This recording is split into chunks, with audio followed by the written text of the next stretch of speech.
What is up, Gonro Games? It's your boy, coming at you with another video about our league. So Kevin just posted his final league showing all his decks, so I thought I'd do the same.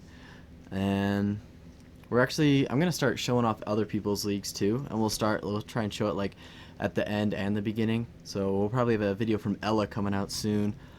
Hopefully just showing you guys what we do, like what the metagame's like.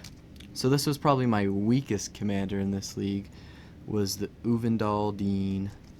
I only cast her on the backside with the red because just being able to cast everyone's spells was pretty much the win con. There was no other one in this format, or in this deck, but my deck just really missed a win con. I had a Crackle of Power at the top end that could like get copied once or twice, but that was about it. And other than that, I just kind of like struggled. And we'll just go through this real quick. So one drops are pretty simple: Aqueous Form and Opt. I'm kind of missing out on some stuff there. Another like draw spell, if I got a Brainstorm or anything like that, would really help. It was kind of weak there. I mean, the commander's just trying to go off other people's stuff, so just being able to like hit land drops and be consistent, hold up some counter magic is nice. So 2 drops, just like negates solid. I have a couple counter spells here. I don't know if I have any others at the 2-drop slot, but just being able to like hold everyone else back, run away together, resculpt, nothing too much, just trying to stay alive.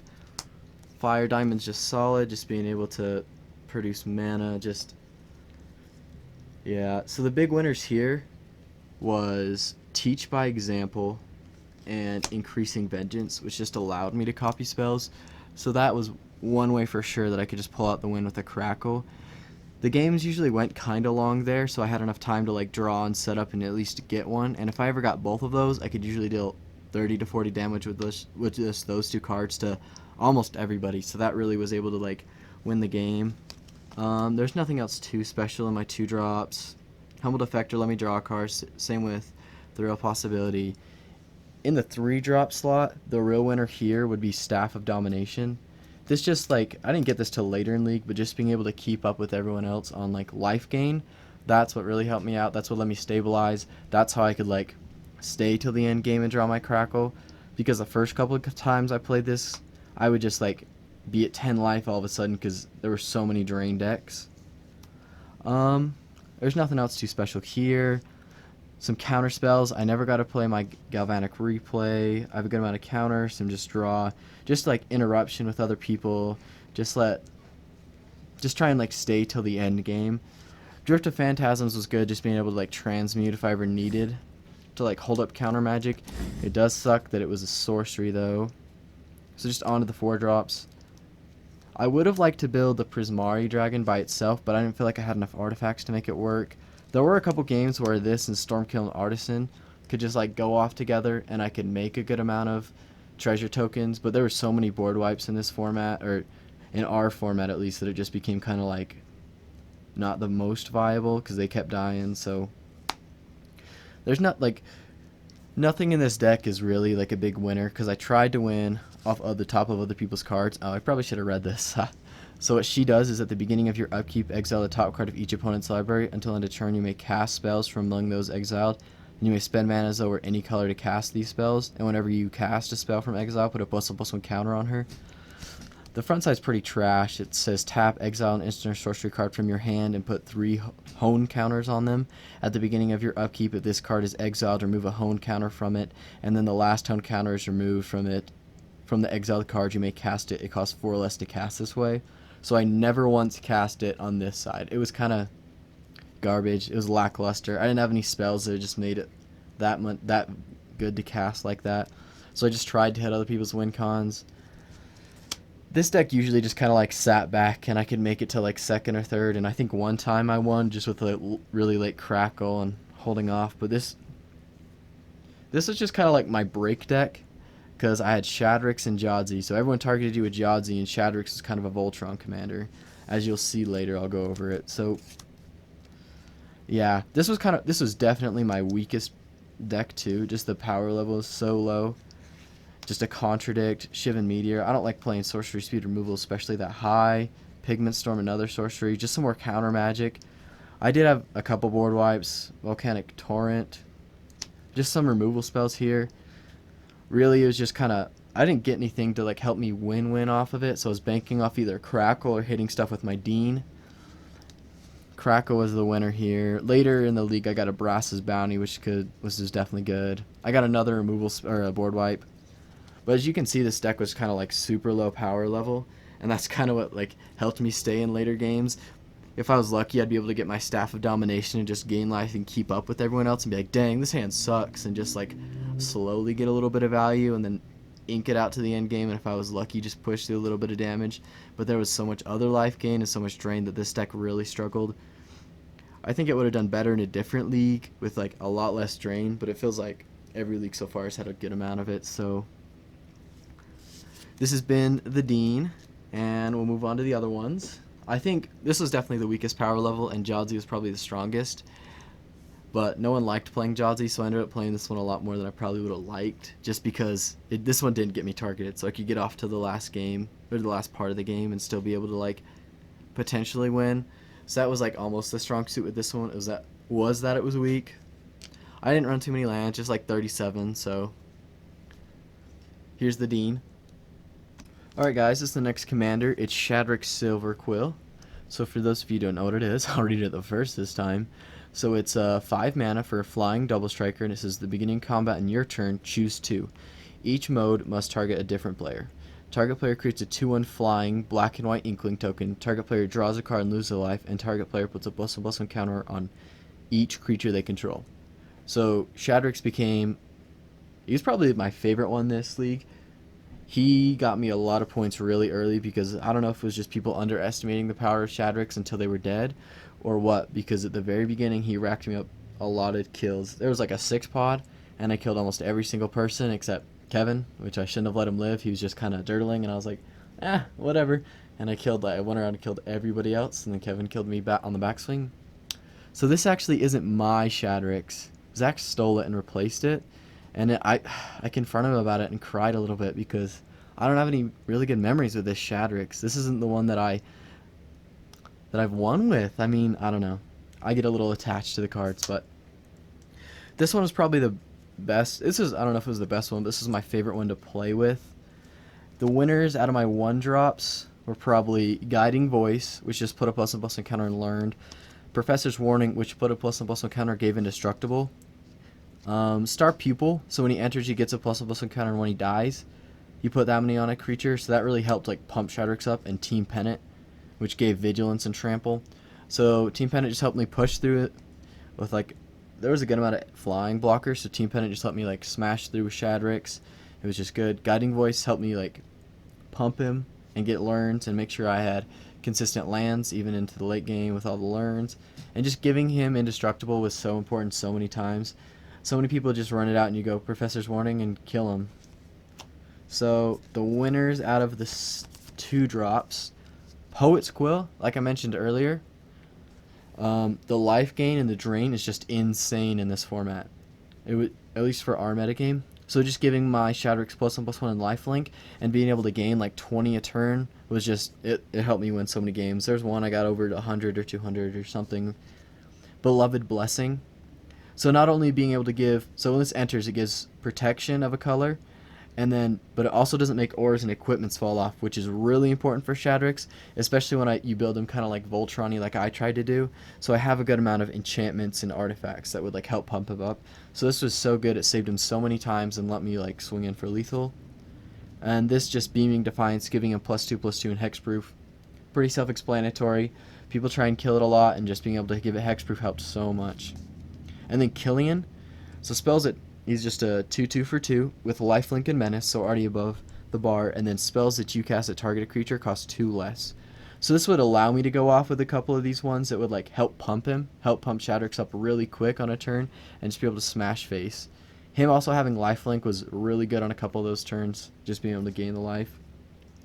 A couple honorable mentions was just all the artifacts. I had a Feat of Resistance, which gives it hexproof, but I never got to play with that one too much. Professor of Symbology, helping learn and being able to consistently do that was really nice. Sign in Blood, just drawing cards, was super good. So we'll move on to 3-drops. So we'll start with worst and work our way to best. So Basri, So he was really strong, but I got him way at the end of the league. I think it was like literally the last week, so I only got to play with him one game, and I activated him one time and someone killed him, and I was like, cool. So he would have been strong, so I guess he's kind of an honorable mention. And then Haunted Cloak. So just giving my creature Vigilance, Trample, and Haste for one, just being able to equip it for one was really nice. Just giving Trample was super important, and if Shadrix comes out on a turn, someone already has commander damage, and I have extra mana, just being able to slap Haste on it and attack it won me a couple games too. Sparing Regimen. So when this enters, I get a learn, and then whenever I attack, put a +1/+1 counter on target attacking creature and untap it. So being able to just pump up Shadrix even more and learn, being able to consistently hit my lands, or being able to just like go get my pump spells that are learn was really nice. This definitely helped me like win a couple games too. Sedgemoor Witch, she's definitely one of the strongest cards. So she's a 3/2 for 3. She has Menace, Ward for pay 3 life, and then Magecraft. Whenever you cast or copy an instant or sorcerer, create a 1/1 black insect token. So that put in a lot of work too. This helped me clog the board, and Shadrix putting counters on everything really just like buffed the board up and just like made me a threat still without just Shadrix. So being it like turn 3 her and then turn 5 Shadrix was really nice because the board would just get like really clogged and really big really fast, and making Shadrix not my only threat was really big. And paying 3 life for Ward was like, it was pretty irritating, so she didn't get targeted that much. So Selfless Glintweaver was definitely the #1 card that helped me with this. So just he's like a selfless spirit for just 1 more mana, and you exile him, creatures you control go indestructible. So that was key so many times. You'd be surprised how many people in our league like ran into it. I'd have a Selfless Glintweaver, and they'd just be like, destroy, and I'd okay, I exile it, and they go, okay. I mean, I don't know. It put in the work. It won me some games too. The 4-drop slot, this was kind of weak. The part that put in the most work was probably Dueling Coach. There was one game where we stalled out and we couldn't do anything, so just being able to tap and put more +1/+1 counters on each creature. I had like 20 or something on each creature I had, because it just puts a +1/+1 counter on each other creature with a +1/+1 counter. So all my creatures got giant, and we just sat there for turns, so that really helped. So the honorable mentions would probably be Springjack Shepherd. When it enters, create a 0/1 goat token for each white mana symbol and cost of permanents you control. So this guy would have put in so much work with Shadrix.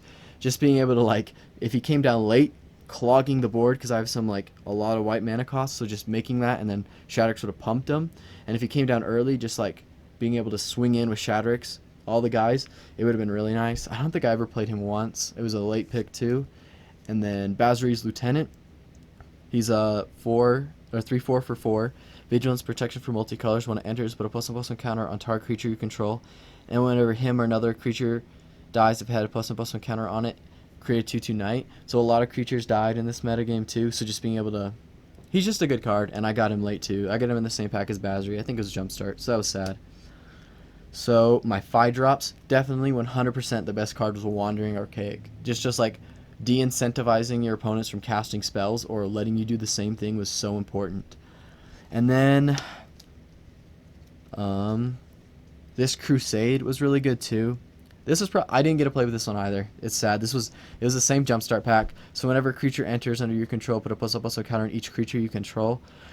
So that would have been nice too, even, because then I could have chosen like an Inkling and had that enter and buffed all my guys too. So like making my board bigger and pumping all my guys would have been nice. And just because my whole deck is kind of lower on the curve, so just being able to like play creatures that are still impactful late game because of that would have been really nice. And the rest of my 5-drop slot is like reincarnation stuff and just some big flyers. So then I have 2 6-drops and 1 7-drop. So Professor Onyx in Commander, I don't know why, but she just like slipped by the cracks, and she let me put in so much work just drawing extra cards, getting the value, because that's where this deck kind of struggled, is if you made it to late game and didn't have anything. So her just being able to like draw me so many cards and gain me some life with her Magecraft ability was really nice. Sarah's Emissary, I don't think I ever got to play her either, which is really sad because she would have been really strong in this.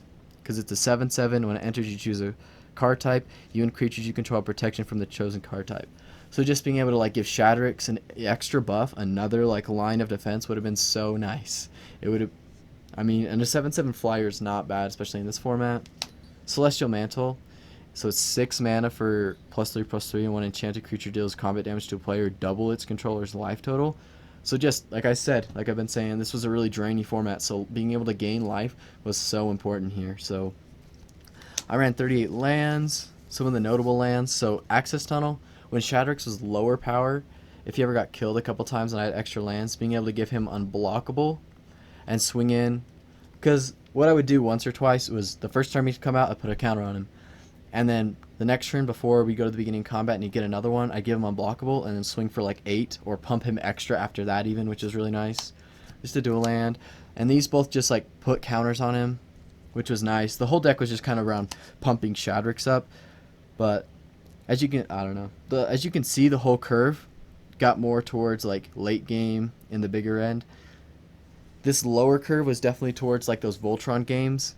I'd still get a couple of those off towards the later, but everyone kind of recognized Shadrix as a threat, so that didn't work as well.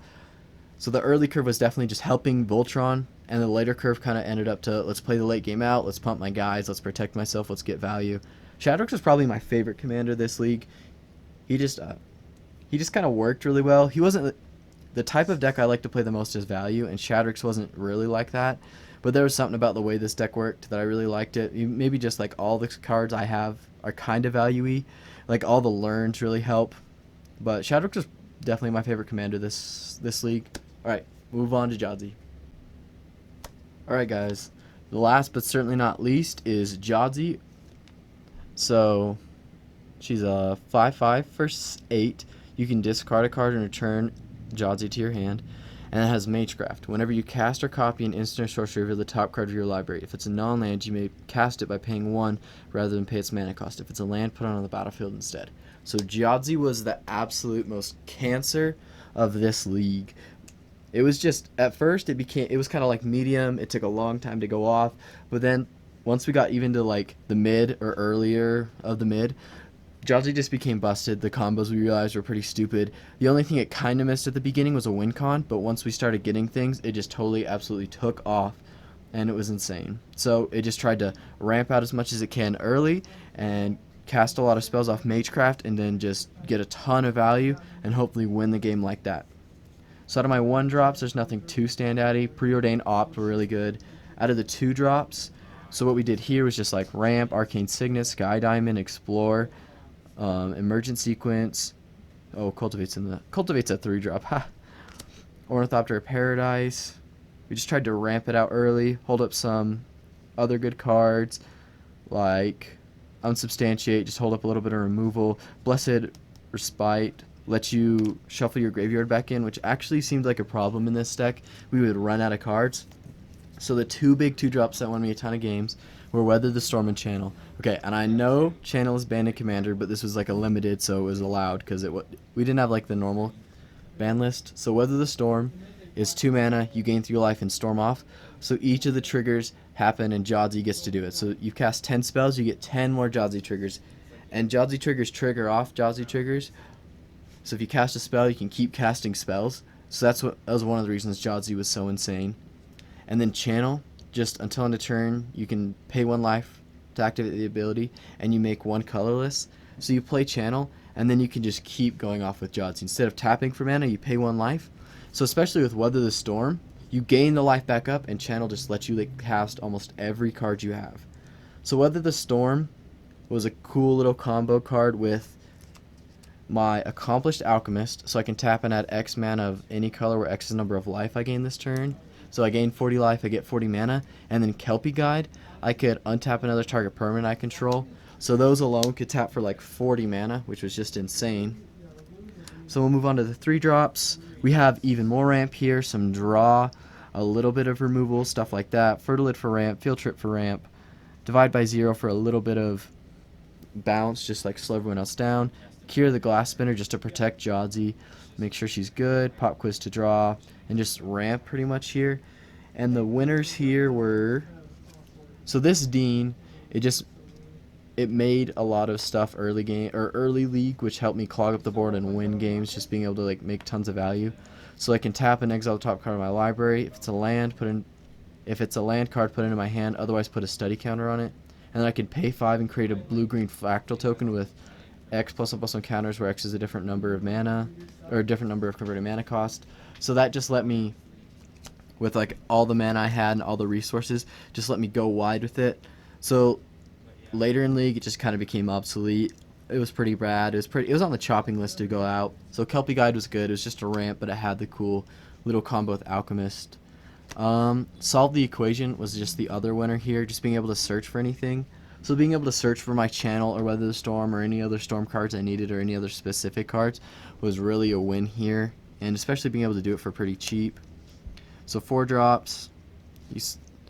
The other winners were Sakashima, just being so good, because if I ever copied Jadzi with this, the value is just insane. I could go through my entire deck and just like continue to go off. Jadzi triggering twice makes it hard for Jadzi to miss, especially with having more cards in your hand and so much ramp, you can just continue to go off. And Tauren became one of the good win cons I had. Whenever I cast an Ancestor Sorcerer, you get a 2/2 blue Drake token. So just being able to even go wide with that was really good.